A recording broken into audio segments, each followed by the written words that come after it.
Good afternoon, everybody. I'm very excited to be here today. As Obi said, the year has started. We're in 2026. So I want to say this. This year is going to be a transformational year. It's actually not an ordinary year. You can feel it in the atmosphere.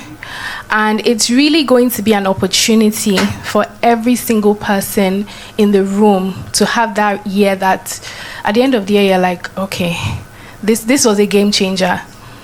Whether it's financial, whether it's impact, whether it's just taking your work to the next level, now is the opportunity. And I'm not just saying this, I'm saying this because of several things that I will mention during my talks today. As mentioned, my name is Uche Pedro. I'm the founder of BellaNaija. In addition to that, I'm an investor. I am interested in the intersection between public policy and entertainment and media. And that's why I admire my big bro Obi's work so much, because there's so much potential in this creative economy. And I believe that's why every one of us in this room are here today. From the Nigerian perspective, this year, we're all sitting here. We're in Nigeria. This is our country. This is a source of a lot of our creativity, even though I know we step out into the world. Ify, I see you with your travels representing us globally. Arike, Lai, Bemi, our influencers are doing amazing. Your work goes out. I go into places all around the world and people are like, Lai, do you know Lai? Do you know? So it's powerful to see all the work that we're doing. So from a Nigerian perspective, here are some of the trends that I want us to look out for. Interestingly, Obi mentioned one of them, which is such a big thing right now, which is the micro dramas, vertical dramas. I'm sure you've seen some of those on TikTok. So when we say that's one of the trends, it's not saying that you have to go and do something identical if that's not your space, but it's saying, what does that tell you about the nature of content today? There is a curiosity about very short content. There's a curiosity about content that has some level of cliffhangers. People want to know what's next. So how can you adapt that in your own way, both as a brand and both on the influencer side? There is cross-sectional unexpected collaboration. Let me be transparent. From the area that we sit at BellaNaija, we literally sometimes can watch hundreds of videos in a day. It can be tiring. That element of being unexpected just sparks something different. So for example, in the US, this Marty Supreme promotional tour with Timothy Chalamet, it's been chaotic, but amazing.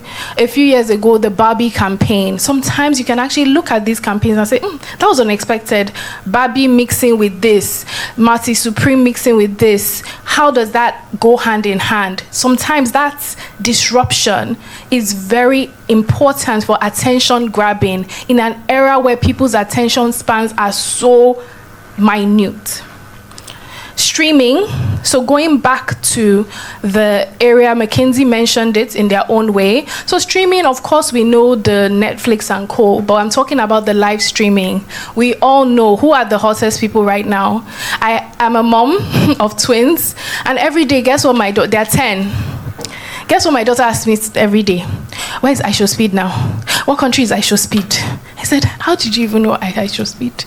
You're not even allowed access to YouTube. How did you know him? So these are the things. And guess what? You're seeing grown people in America, people who are 40-something saying, wow, for the first time, I did not know Africa was like this. It took a young streamer to show them our continent. And that will now tie in with some of the things I talk about later. Guess what? If this particular streamer was somebody reckless that was just trying to get clicks in a negative way, all these cliches about Africa, in fact, now we'll be crying. But instead, we can be happy because it's at least somebody with the intention of showing the other side. But that's streaming. So if you're already an influencer, how can you explore that area in an authentic way? If you are on the brand side, how can some of your brands leverage this space? If you are even on, let's say, the retail side, you're a retailer, how can you explore it? It's so key. Streaming. Real communities. There is a global loneliness pandemic. A lot of people are very lonely, even in especially even in urban cities like ours. they're just, it's almost easier to just be at home all day. You're under the covers, you've ordered your food, you've chatted on WhatsApp, you've not spoken to anybody in days, and it's not necessarily a good thing. So when people are already logged in online, they already like you, how can you create that into a real community? Not to say, I have community and I'm just going to leverage this for profit. No. How can you create it into a real authentic community that is serving the people?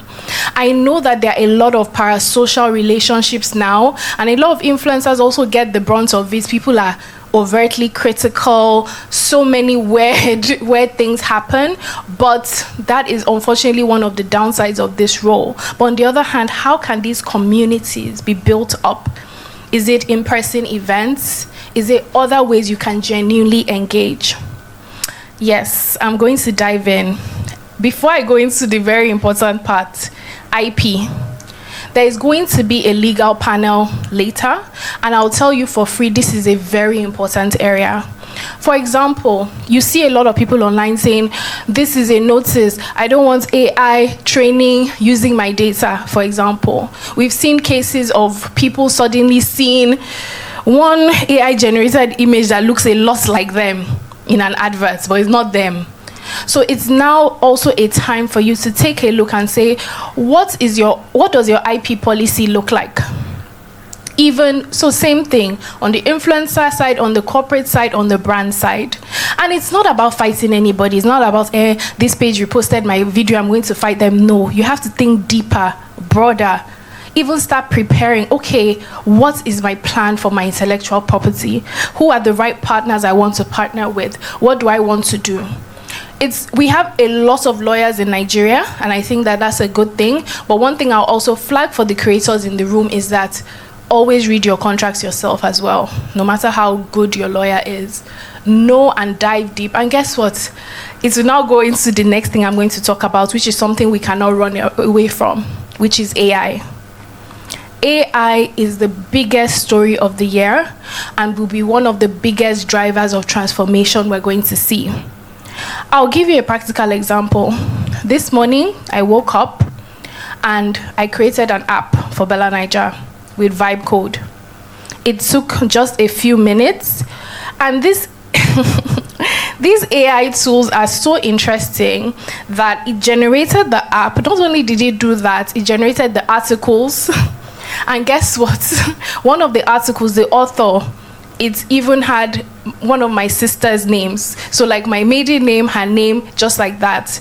It's not by coincidence. It's because it has so many little bits of data about you. Okay, her name is Uche. This is a Nigerian name. This from the Igbo tribe. This is that. And he put it together. And then it was an app that, even without editing, it's something that if I put it out today, is good enough. And this thing took 5 minutes. So just to be very specific, because I like to be very practical, so that was done with vibe code.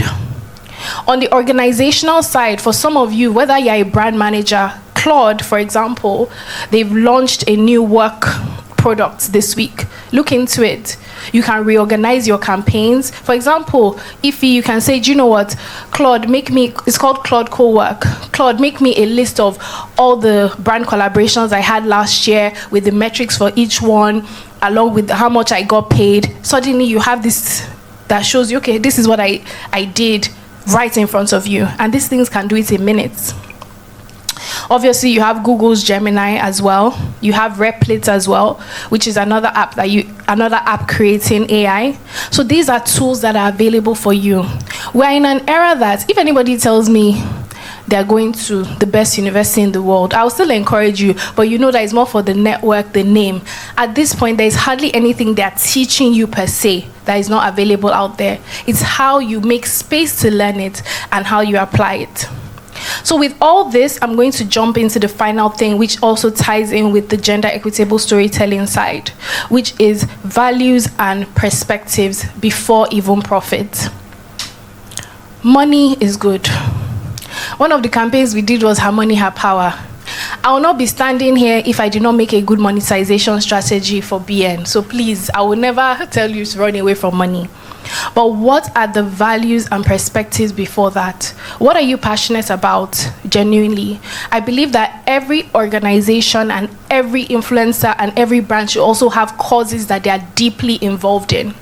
When we're working on some of our campaigns and we have to seek out influencers, one of the things is we actually look through, we do our research and say, what has he or she done that they came up with themselves? That they were interested with themselves? Did they go on this walk for cervical cancer? Did they go and talk to schoolgirls here? Did they do something for boys there? What are some of the things? So you have to find that thing. We cannot be in a society like Nigeria and be disconnected. There is a reason why we're here. And let me tell you something about here that is really interesting, is that you don't even have to do too much to make an impact. You don't. It's all around us. So just pick. It's not values before perspective, because guess what? Let's be honest. When we talk about views and everything which are important, some of us know the things that you can do for views, but do they align with you? You've seen some top streamers, influencers that they've had to take like 3 years off because they're like, I'm burnt out, or I'm not happy with myself. So these are some of the things to look at. So I'll now jump into gender equitable storytelling. What is gender equitable storytelling? It's basically balanced stories showing both genders in authentic ways. Once again, tying back with the values. There's some times, so let's say you're a content creator that is creating scripted content. Are all the women in your content just walking cliches? Are all the men in your content just carrying out typical tropes? Oh, daddy went to work, mommy stayed at home. Are you challenging some of these norms? It's important because we're building for the next generation. Do you know that what you're making today is history? Sometimes you see something, you're like, this was what they did in the 60s. You are creating history. You are reshaping culture. My 10-year-old is influenced by what I Show Speed is. Even if I speak English from morning to night, whatever I Show Speed does has an influence. So these things, we complain about so many things, but let's look at, what are these stories balanced? How is this man behaving in this content? How is this woman behaving in this content? Are we showing only one perspective of young women? There are so many cliches coming out about young Nigerian women. Are we just showing one perspective of them? Or are we showing nuance? Okay, I'm sure every single man or woman here, you're complex. You may be a baddie, but also really strict on the corporate side. You may be this and that. So how do we ensure that characters we're building are balanced on both sides? Then now let's look behind the scenes, and this is also for the brands. When you are creating campaigns or even creating events, what is the gender balance there? And I talk about gender balance, people often assume, oh, you're just advocating for women. No, it's about the two sides, the men and the women. So we're looking at it, okay, you want to do this campaign, have a gender balance, explore that, see how it can. You're making this ad, how does the ad depict women and how does the ad depict men? Even behind the scenes, who was your director? Who was your producer? Who was your lead, creative lead? Let's consider those as well. So finally, I would say for the influencers that are here today, your talent is amazing, is shining. One thing I'll just encourage is continue to work on your structure and do not be afraid to evolve. Do not be afraid to pivot. Even if there was a type of content that everybody knew you with, there's always an opportunity for new. And also know that the world is your oyster. There are opportunities worldwide for you. Do not be afraid to take that leap. I can already see it. I see more of our names, this new generation of media entrepreneurs, influencers. I see your name in the lights all around the world, and the checks to go along with it. Thank you. And for the corporates, because we deal with a lot of corporates, our head of partnerships is here. I would just say that let's learn to also listen and adapt to the influencers. What do I mean? Oftentimes when we deal with corporates, they're like, well, this is what our documents want. This is exactly what we want. Oftentimes you've lost a lot of the creativity that they can bring to the table just by trying to fit it into this envelope. Let's listen, and that collaboration, that partnership, which is what this conference is about today, be deep. And then finally, you people should pay. You should pay. And many people work with global institutions. We had a conversation with a global institution the other day, and we had to emphasize that under no circumstances do we want to say, oh, Nigerian influencers are cheaper, this one. No, they are worth the big bucks. And I challenge you to push back at your bosses and your CEOs and your regional CEOs and your group CEOs and say, do you know what? Let's pay these people. However, let's ensure we work together to create the value. So thank you very much for your time.